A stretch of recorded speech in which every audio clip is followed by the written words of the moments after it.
bercerita di TikTok, bercerita di YouTube, bercerita di IG, bercerita di Facebook. Ceritakan apapun, tidak usah lagi ada kerjasama media. Dulu nggak ada gubernur dikenal sama anak umur 3 tahun. Hari ini gubernur sampai ngurus pada anak mau tidur. Transparansi itu adalah keterbukaan. Maka di era sekarang pemimpin hari ini bisa secara terbuka bercerita tentang apapun tanpa harus menggunakan biaya negara. Bercerita di TikTok, bercerita di YouTube, bercerita di IG, bercerita di Facebook. Ceritakan apapun, tidak usah lagi ada kerjasama media. Efisien. Dan hari ini misalnya, saya kalau bercerita diri saya, kenapa orang sulit? Saya kalau misalnya tidak punya YouTube, itu mungkin fitnah tiap. Saya sudah demo berjilid-jilid di gedung sate. Kenapa? Karena banyak ucapan saya yang dipotong, kemudian disebarkan.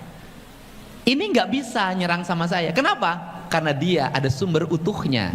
YouTube bercerita tentang apa adanya. Ketika dipotong, sumber aslinya ada. Yang itu saya punya, bukan orang lain yang punya. Saya bisa bercerita anggaran gubernur, anggaran Pemda, apapun saya ceritain. Dan hari ini tidak ada yang tidak ditakuti oleh publik dan penyelenggara di Indonesia kecuali media sosial. Dan terakhir, kalau ngomong demokrasi, saya mengalami inilah demokrasi yang sebenarnya adalah hari ini. Dulu orang berdemokrasi diputuskan oleh elit. Dulu orang demokrasi diputuskan oleh organisatoris. Saya termasuk organisatoris. Dulu orang berdemokrasi milih langsung tapi tidak ngerti isinya. Hari ini jangan merasa diri kita pinter, jangan merasa diri kita hebat. Kenapa? Setiap orang hari ini bisa speak up. Hari ini Ma Ici yang tinggal di Gunung Gede Pangrango di kakinya itu bisa speak up lewat TikTok, ngomong naon siate profesor. Aing mah teu ngarti. Dia speak up memprotes pernyataan seorang yang pinter. Cek nini mah orang bisa memberikan penilaian secara terbuka. Maka hari ini di negeri ini hampir yang beda dengan 5 tahun yang lalu. 5 tahun yang lalu seorang tokoh yang ngomong di TV tiap hari itu bisa dipercaya omongannya dan bisa dijadikan panutan. Hari ini nggak bisa. Kalau dia bertentangan dengan keinginan publik, tidak selaras dengan hati nurani publik, dia nggak bisa jadi tokoh besar lagi. Kenapa? Publik mengadili secara terbuka dalam setiap waktu. Dan yang paling efektif mengadilinya lewat TikTok. Susah. Sampai hari ini gubernur bukan ngurus APBD, ngurus anak mau tidur. Ibunya nggak sanggup, anaknya susah tidur, susah makan, jajan terus, main HP terus. Kan akhirnya minta pada gubernur, hei anak-anakku, siapa yang susah makan? Siapa yang susah tidur? Siapa yang jajan terus? Ayo, siapa yang main HP terus?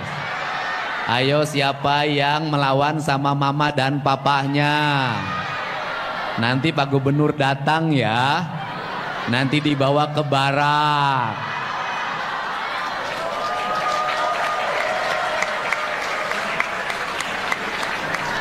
Dulu nggak ada gubernur dikenal sama anak umur 3 tahun. Hari ini gubernur sampai ngurus pada anak mau tidur. Dibikin sistemnya kalau anak lagi nangis langsung dibuka. Nih Pak Dedi ini ngomong. No, langsung saya ngomong, hei anak-anakku. Itu kalau diefektifkan, itu kalau diduitkan, itu dulu sosialisasi lewat Dinas Pemberdayaan Perempuan dan Pelindungan Anak, lewat gerakan PKK, pertemuan berapa puluh kali itu jilid, berapa jilid, itu berapa miliar yang dibutuhkan. Sekarang gratis. Hei, siapa mahasiswa yang dari rumahnya suruh bayar uang kuliah tapi dipakai pacaran?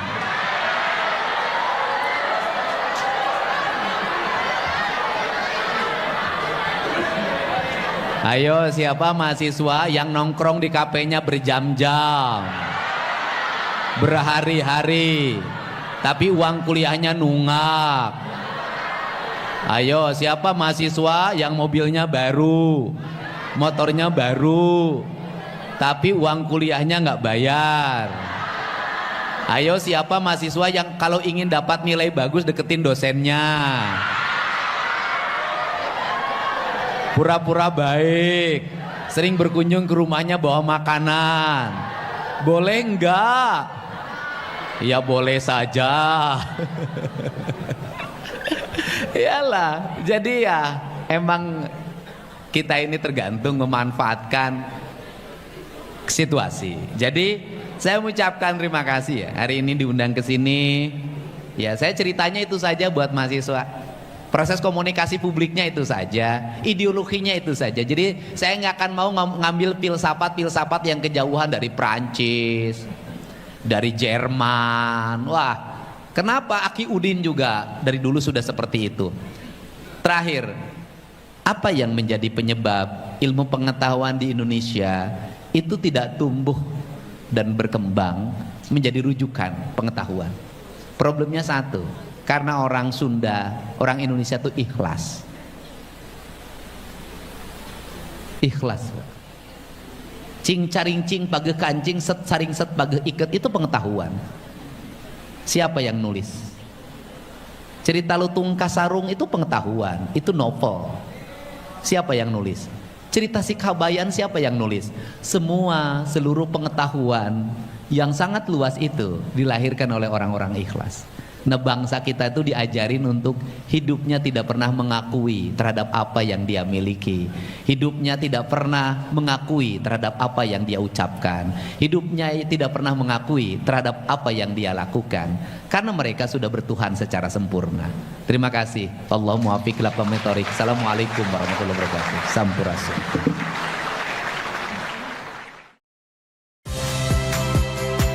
Saya Valentina Sitorus. Saksikan program-program Kompas TV melalui siaran digital, pay TV, dan media streaming lainnya. Kompas TV, independen, terpercaya.